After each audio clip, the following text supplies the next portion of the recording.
Hello everyone, आपका हमारे channel पर स्वागत है।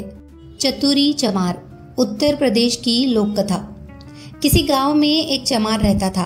वह बड़ा ही चतुर था, इसीलिए सब उसे चतुरी चमार कहा करते थे। घर में वह और उसकी स्त्री थी। उनकी गुजर बसर जैसे तैसे होती थी, इससे वे लोग हैरान रहते थे। एक दिन चतुरी ने सोचा कि गांव में रहकर तो उनकी हालत सुधरने से रही, तब क्यों न वह कुछ दिन के लिए शहर चला जाए और वहां से थोड़ी कमाई कर लाए। स्त्री से सलाह की तो उसने भी जाने की अनुमति दे दी। वह शहर पहुंच गया।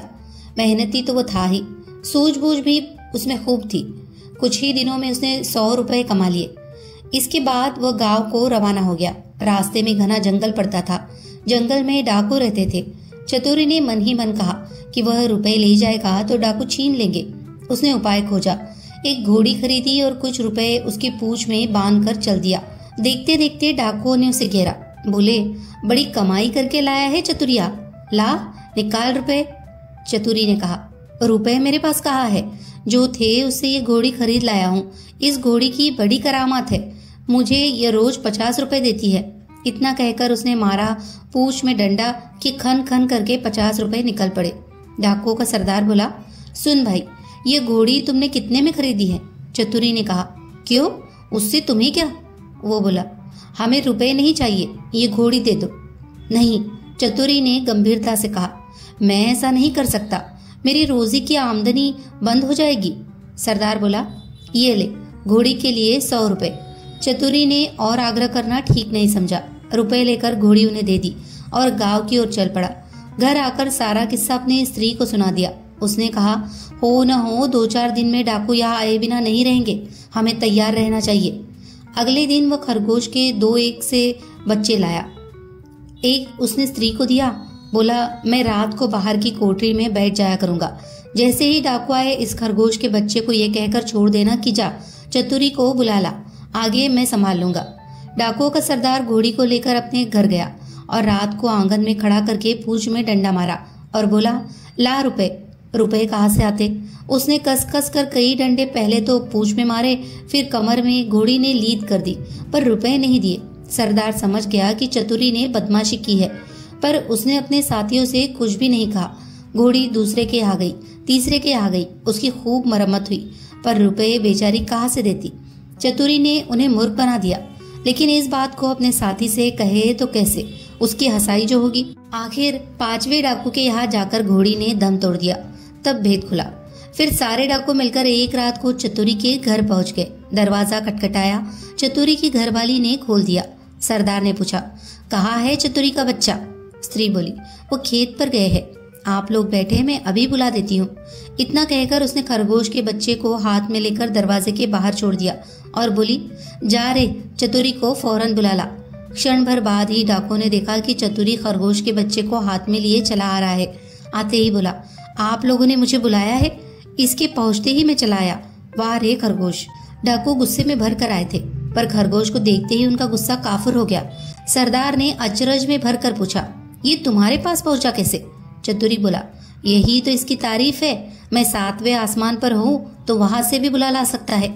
सरदार ने कहा, चतुरी, ये खरगोश हमें दे दे। हम लोग इधर उधर घूमते रहते हैं और हमारी घरवाली परेशान रहती है, वह इसे भेजकर हमें बुलवा लिया करेगी। दूसरा डाकू बोला, तूने हमारे साथ बड़ा धोखा किया है। रुपए ले आया और ऐसी घोड़ी दे आया जिसने एक पैसा भी नहीं दिया और मर गई। खैर, जो हुआ सो हुआ, अब ये खरगोश दे। चतुरी ने बहुत मना किया तो सरदार ने 100 रुपए निकाले। बोला, ये ले, ला दे खरगोश को। चतुरी ने रुपए ले लिए और खरगोश दे दिया। डाकू चले गए। चतुरी ने आगे के लिए फिर एक चाल सोची। उधर डाकुओं के सरदार ने खरगोश को घर ले जाकर अपनी स्त्री को दिया और उससे कह दिया कि जब खाना तैयार हो जाए तो इसे भेज देना, और वह बाहर चला गया।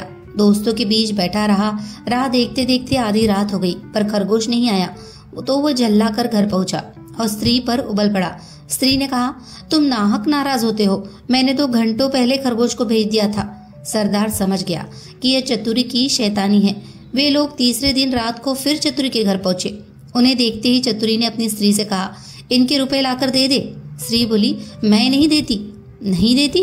चतुरी गरजा और उसने कुल्हाड़ी उठाकर अपनी स्त्री पर वार किया। स्त्री लुलुहान होकर धरती पर गिर पड़ी और आंखें मूंद गई। डाकू दंग रह गए। उन्होंने कहा, अरे चतुरी, तूने ये क्या कर डाला? चतुरी बोला, तुम लोग चिंता न करो, ये तो हम लोगों की रोज की बात है, मैं इसे अभी जिंदा किए देता हूँ। इतना कहकर वह अंदर गया और वहां से एक सारंगी उठा लाया। जैसे ही उसे बजाया कि स्त्री उठ खड़ी हुई। चतुरी ने उसे पहले से ही सिखा रखा था और खून दिखाने के लिए वैसा रंग तैयार कर लिया था। नाटक को असली समझकर डाकुओं का सरदार चकित रह गया। उसने कहा, चतुरी भैया, ये सारंगी तू हमें दे दे। चतुरी ने बहुत आनाकानी की तो सरदार ने 100 रुपए निकाल कर दसे और दे दिए और सारंगी लेकर वे चले गए। घर पहुंचते ही सरदार ने स्त्री को फटकारा और स्त्री कुछ तेज हो गई तो उसने आव दिखा न ताव कुल्हाड़ी लेकर गर्दन अलग कर दी। फिर सारंगी लेकर बैठ गया। बजाते बजाते सारंगी के तार टूट गए, लेकिन स्त्री ने आंखें नहीं खोली। सरदार अपनी मूर्खता पर सिर धुन कर रह गया, पर अपनी बेवकूफी की बात उसने किसी को बताई नहीं और एक के बाद एक सारी स्त्रियों के सिर कट गए। भेद खुला तो डाकुओं का पारा आसमान पर चढ़ गया। वे फौरन चतुरी के घर पहुंचे और उसे पकड़कर एक बोरी में बंद कर नदी में डुबोने ले चले। रात भर चलकर सवेरे वे एक मंदिर पर पहुंचे। थोड़ी दूर पर नदी थी। उन्होंने बोरी को मंदिर पर रख दिया और सब चले गए। उनके जाते ही चतुरी चिल्लाया, मुझे नहीं करनी, मुझे नहीं करनी। संयोग से एक ग्वाला अपनी गाय भैंस लेकर आया। उसने आवाज सुनी तो बोरी के पास गया। बोला, क्या बात है? चतुरी ने कहा, क्या बताऊं, राजा के लोग मेरे पीछे पड़े हैं कि राजकुमारी से विवाह कर लूं, लेकिन मैं कैसे करूं? लड़की कानी है, ये लोग मुझे पकड़कर ब्याह करने ले जा रहे हैं। ग्वाला बोला, भैया ब्याह नहीं होता, मैं इसके लिए तैयार हूँ। इतना कहकर ग्वाले ने झटपट बोरी खोलकर चतुरी को बाहर निकाल दिया और स्वयं बंद हो गया। चतुरी उसकी गाय भैंस लेकर 9-2-11 हो गया। थोड़ी देर में डाकू आए और बोरी ले जाकर उन्होंने नदी में पटक दी। उन्हें संतोष हो गया कि चतुरी से उनका पीछा छूट गया, लेकिन लौटे तो रास्ते में देखते क्या है कि चतुरी सामने है। उन्हें अपनी आंखों पर विश्वास नहीं हुआ। पास आकर चतुरी से पूछा, क्या बे, तू यहाँ कैसे? वो बोला, आप लोगों ने मुझे नदी में उतले पानी में डाला, इसीलिए गाय भैंस ही मेरे हाथ पड़ी।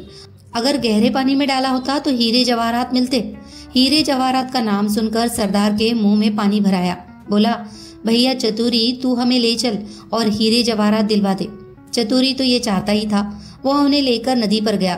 बोला, देखो, जितनी देर पानी में रहोगे उतना ही लाभ होगा।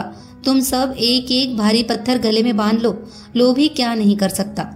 उन्होंने अपने गलों में पत्थर बांध लिए और एक कतार में खड़े हो गए। चतुरी ने एक एक को धक्का देकर नदी में गिरा दिया। सारे डाकुओं से हमेशा के लिए छुटकारा पाकर चतुरी चमार गाय भैंस लेकर खुशी खुशी घर लौटा और अपनी स्त्री के साथ आनंद से रहने लगा। कहानी अगर आपको पसंद आई हो तो प्लीज़ इसे लाइक करें, शेयर करें और कमेंट करें और हमारे चैनल को सब्सक्राइब भी कर लीजिए। धन्यवाद।